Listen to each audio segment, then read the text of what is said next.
So I'll wrap up Neo's flashback, even though this last flashback was something I clearly did not understand a single bit.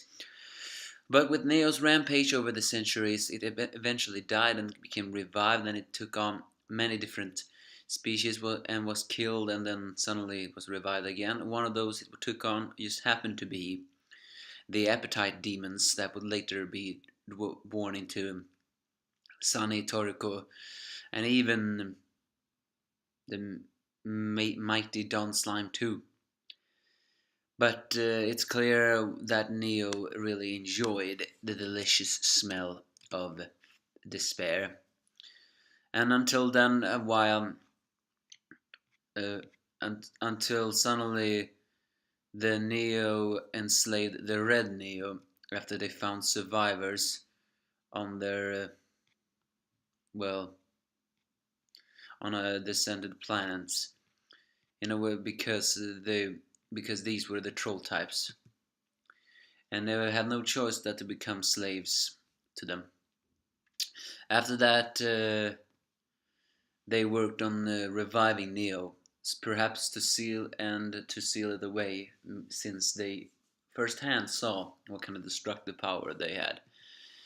As the four Heavenly Kings react differently in this, Sunny Thiel is disgusted, with Coco is a little bit interested that Despair can do it, which, well, Zebra is just amazed that someone can even terrify it to match them. But the Gourmet Knight, Aimaru, is not real if he is disgusted with his policy. And of course, Komatsu just wants to maybe make Neo the only thing that will satisfy him, which to Gigi is a little bit surprised given the situation.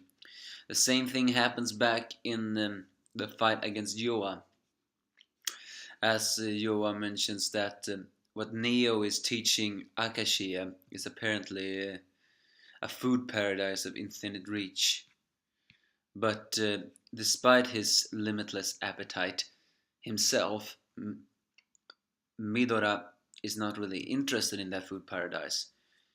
All in all, he just wanted to soothe the deliciousness in his heart, and that is one table.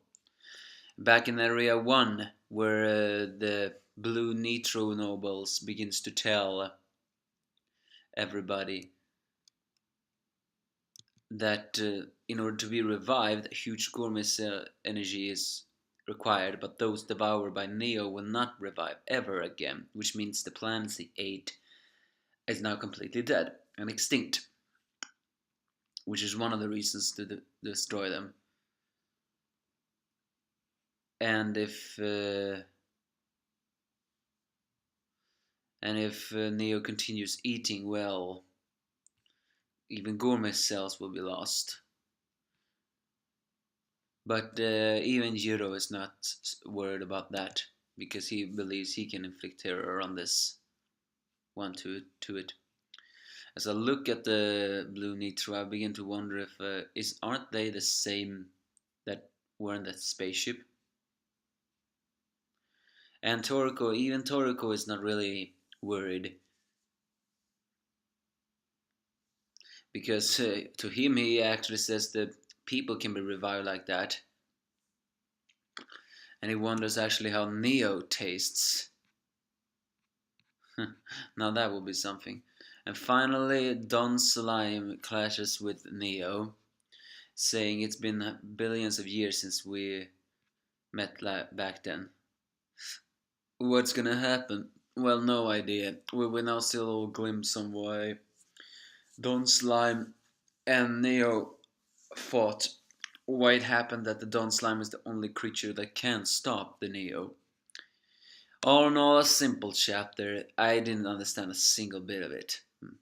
But it's good to see that the main characters are not worried about Neo yet. Because for them, everything is just another thing that they can devour. Which I hope they will with Neo. Because if you think about it, a punishment fitting for that guy will be feeling the despair itself until it dies. Give me your thoughts if you have any.